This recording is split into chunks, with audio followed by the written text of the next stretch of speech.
இந்த சிக்கன்ல சும்மா ஒரு கறி வச்சாலே எனக்கெல்லாம் ஒழுங்காவே வராது. இதுல வேற இன்னைக்கு நான் என்ன ட்ரை பண்ண போறேன் தெரியுமா? ரெஸ்டாரண்ட் ஸ்டைல்ல வந்து கடாய் சிக்கன் தான் பண்ண போறேன். இதுக்கு வந்து தேவையான இந்த ஆனியன், அப்புறம் பார்த்தீங்கன்னா, நான் வந்து செஸ்ட் பீஸ் தான் எடுத்திருந்தேன். எல்லாம் நல்லா அழகா குட்டி குட்டியா நறுக்கி வச்சிருந்தேன். ஆனா, அந்த கழுத்து எலும்பு தான் வெட்டப்படவே இல்ல. ஒரு வழியா அதையும் வெட்டி எடுத்து வச்சாச்சு. அப்புறம் பார்த்தீங்கன்னா, லாஸ்ட்டா ஒரு தந்தூரி சிக்கன் ரெசிபி போட்டிருந்தேன். அப்பப்ப என்ன எல்லாரும் ரொம்ப கழுவி ஊத்திட்டீங்க. நான் வந்து அதுக்கு சாரி கேட்டுக்கிறேன். நான் தெரியாம அத கொண்டு போய் சிங்க்ல போட்டுட்டேங்க. இனி வந்து அந்த தவற பண்ணவே மாட்டேன். அதுக்கு வந்து ஒரு சிலர்லாம் என்னென்னலாமோ அனுப்பியிருந்தேன். இருந்தாலும் அத நான் பட்டு படாமல், தொட்டும் தொடாம அப்படியே நான் விட்டுட்டேன். அப்புறம் பார்த்தீங்கன்னா, இன்னைக்கு வந்து நம்ம கடாய் சிக்கன் கதைக்கு வருவோம். சூப்பரா வந்திருந்து. ஆனா, நான் அந்த பார்த்த ரெசிபில இந்த தக்காளி லாஸ்ட் அந்த ஹைலைட்டா அப்படி போட்டிருப்பாங்க உள்ள.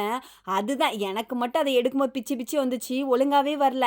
அதுக்கப்புறம் பார்த்தீங்கன்னா, கடாய் சிக்கன ஒரு வழியா பண்ணிட்டேன். ஆனா, டேஸ்ட் வந்து அல்டிமேட்டா இருந்துச்சு. அப்புறம் சப்பாத்தி பண்ணலான்னு தான் பார்த்தேன். நான் பண்ணலாமேன்னு பார்த்தா, சும்மா தான் பண்ணேன். இந்த நான் கூட இன்னைக்கு டேஸ்ட்டா வந்துட்டு, அப்புறம் கடாய் சிக்கன் கூட வச்சு சாப்பிட்டா வேற லெவல்ங்க.